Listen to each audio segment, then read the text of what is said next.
The roots of stock car racing dig back to the days of transporting bootleg liquor. Some drivers, including NASCAR greats Junior Johnson and local legend Fluky Hawkins, even got their starts hauling hooch. The North Carolina Department of Natural and Cultural Resources is celebrating that legacy by brewing up the Moonshine and Motorsports Trail, which cranked up on Thursday at Rockingham Speedway and Entertainment Complex. The jumpstart was held in the Papa Joe Hendrick Garage with a number of guests, including NASCAR legend Rusty Wallace, DNCR Secretary Reed Wilson, and Governor Roy Cooper.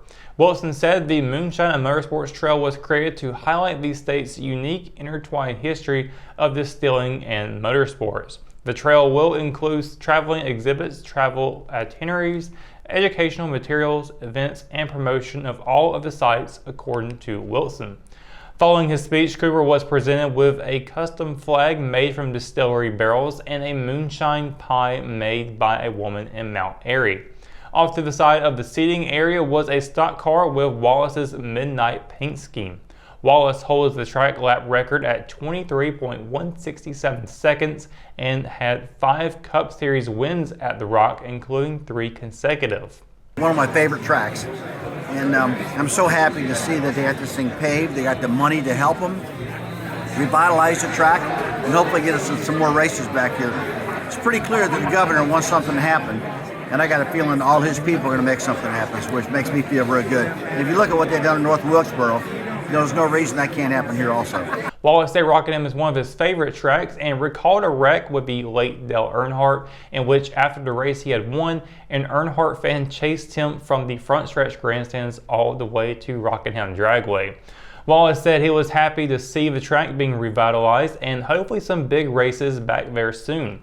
Cooper, addressing Wallace, said that although there was a rain delay for Thursday's event, he plans to come back and take a ride around the track with Wallace behind the wheel. You know, we knew that this was an integral place that we wanted to fund, and in fact, one of the earlier proposals that we had in our budget several years ago was this particular speedway, not as many that are on the list now, because we knew that the history that the Rock has played in our state.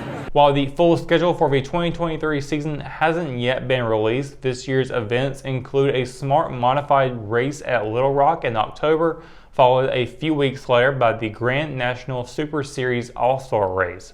MB Drift, which has been at Rockingham since 2021, is returning for its 3rd season with 6 events. Jones said the company has invested millions in resurfacing the track, painting, having NASCAR-approved safer barriers reinstalled, landscaping the surrounding 250 acres, and renovating restroom facilities, offices, and concession stands. Future plans, Jones added, include adding lights to the main track and Little Rock, and the construction of a new dirt track dubbed Dirty Rock at the back of the property, as well as installing new HVAC units in the suites and elevators in the tower. The track will be hosting its 2nd open house on Saturday, March the 4th. Investigators have made an arrest in the death of an infant whose body was found near railroad tracks in East Rockingham a week ago. The Richmond County Sheriff's Office announced late Thursday night that 27-year-old Kimberly Dawn Harris has been charged with an open count of murder and concealing or failing to report a death. The infant's body was found deceased next to the tracks between 9th Avenue Aleo and South Street on Thursday, January 26, after a call was made to the 911 center, according to the Sheriff's Office. Several people have reportedly been interviewed and cleared. On January 31st, the RCSO released photos of towels in a box that were found at the scene. Investigators say the case will continue to be open until other leads are followed to make sure no one else is involved. A candlelight vigil for the baby boy is scheduled for Saturday afternoon at Discount Grocery in East Rockingham. When we return, we've got your Live at 5 weather report. It's coming up after the break, so stay tuned. McNair Auto Sales is the place to buy your pre-owned car, truck, or van. To be the best, it takes big selection, friendly staff, and great pricing. We guarantee a no-hassle buying experience, and financing is available right on site. So come see us today. We're located at 1026 East Broad Avenue in Rockingham. And remember, with over 40 years of experience, you know McNair is the name you can trust.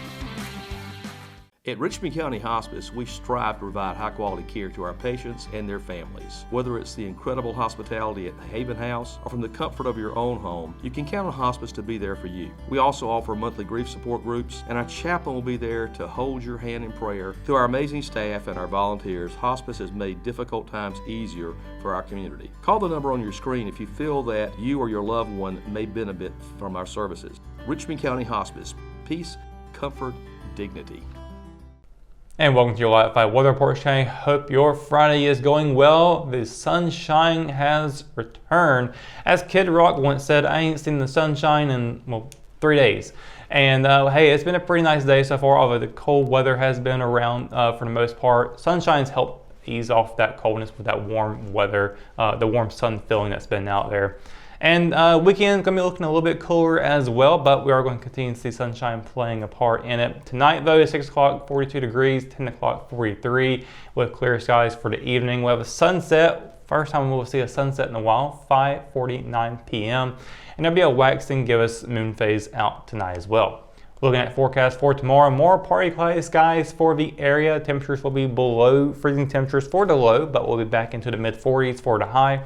Cumberland County a high of 45, low of 26. Hope County a high of 44, low of 25. Over in Robeson County a high of 49, low of 23, with Scotland County at a high of 46 and a low of 27. Up in Moore County a high of 43, low of 24. Here in Richmond County a high of 45, low of 27. Across the PD in Anson County a high of 44 and a low of 26. And down in Marlboro County, South Carolina, a high of 45 and a low of 27. As we look at the forecast for the next 7 days, we're still not quite done with the rain just yet. We do have a 50% chance of rain for Sunday, a high of 49, low of 34. The good news is we get out of that freezing temperature threshold. Getting into Monday though, nice bright sunshiny day, high of 59, low of 33. And we'll continue to see temperatures climb up from there as Tuesday is looking to be really nice, high of 63, low of 42. We'll jump into the 70s on Wednesday with partly cloudy skies at a high of 70 and a low of 47. Temperatures start to go back down a little bit from there on Thursday with a high of 68 and a low of 46. Rain chances do start to come back into play again as we get into the later part of next week. Thursday with a 4% chance of rain. There'll be a 50% chance on Friday with a high of 57 and a low of 35. So that's going to do it for your Live 5 Weather Report and for tonight's edition of Live at 5. For the latest news, sports, and events happening in Richmond County, you can always visit richmondobserver.com or download the free RO app for your mobile devices. For the Live 5 crew, I'm Russell Parker. Thanks for watching, and we'll see you on Monday. Good night and have a great weekend, Richmond County.